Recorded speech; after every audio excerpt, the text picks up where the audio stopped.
Today we start Unit 6, which is on probability, and we begin our unit with focusing on tree diagrams and sample space. Now, a tree diagram is going to be that visual representation of all possible outcomes. For example, this would be a tree diagram for flipping a coin 2 times. So the first thing is going to be that first coin, and the second thing will be that coin 2. And now one of the things that I know has hung up a lot of people from my experiences is you want to put the actual object that we're doing the event to into your tree diagram. We don't want to put that, we just want outcomes into our tree diagram. So then from our tree diagram, we can get our sample space, which is that list of all possible outcomes. So if we go back to our tree diagram, we see that flipping a coin twice can get heads, heads. It can also get heads, tails. It can also get tails, heads. And it can also get tails, tails. So our sample space that we would write out would be, if we use H and T for heads and tails, HH, HT, TH, and TT, making sure we get in the practice of using these brackets. They become very important when you get into geometry and algebra 2. So now that we know what those are, let's go ahead and learn how to make a tree diagram. So we want to create a tree diagram for rolling a number cube and flipping a coin. So our first step is going to be to write out all the possible outcomes for the first event. So event number 1, and I usually like to write it off to the side, is going to be the number cube.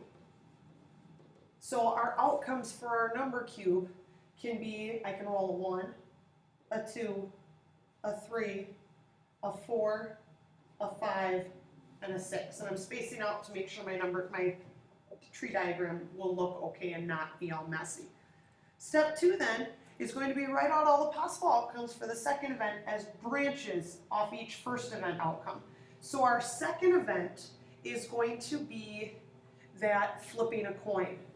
So I'm going to write down coin, and I know that when I flip a coin, I can get heads or tails. So what that means I'm going to do is I'm going to get heads or tails off the 1, the 2, the 3, the 4, the 5, and the 6. So then when I put this in, I've got heads and tails, heads and tails, heads and tails, heads and tails, heads and tails, heads and tails. Now it doesn't matter whether you go down with your tree diagram or over to the side or heck even up, as long as you make sure you get all the information.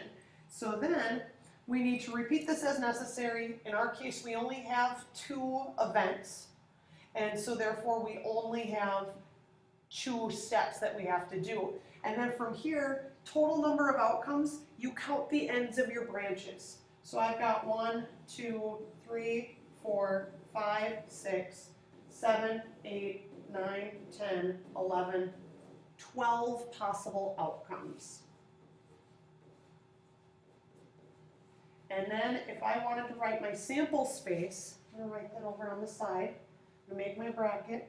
I can get a 1 and a head, 1 and the tail, 2 head, 2 tail, 3 head, 3 tail, 4 head, 4 tail, 5 head, 5 tail, 6 head, and 6 tail would be my sample space. Taking a look at another one, I want you to see if you can create this tree diagram and then enter into Edpuzzle your total number of outcomes as well as the sample space, and you can use abbreviations if you'd like for the sample space, and then you can check to see how you did.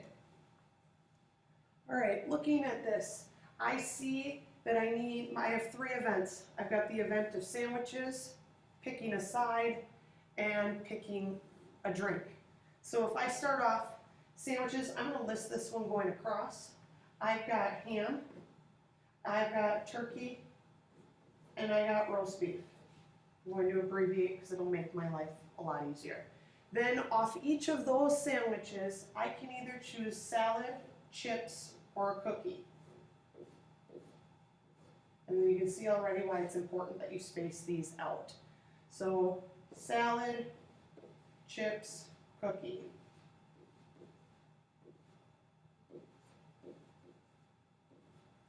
And then off those, I can have milk or pop. So I'll make my 2 branches off each of them.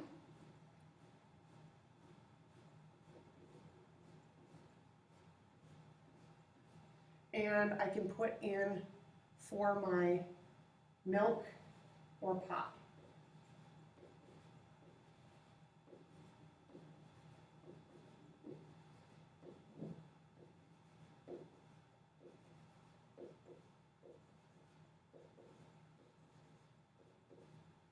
So now that I have those, I can count up my total number of outcomes. So I've got 1, 2, 3, 4, 5, 6, 7, 8, 9, 10, 11, 12, 13, 14, 15, 16, 17, 18.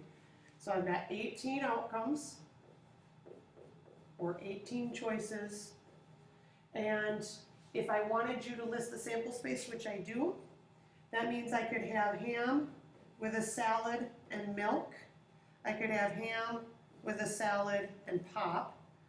Ham with chips and a milk.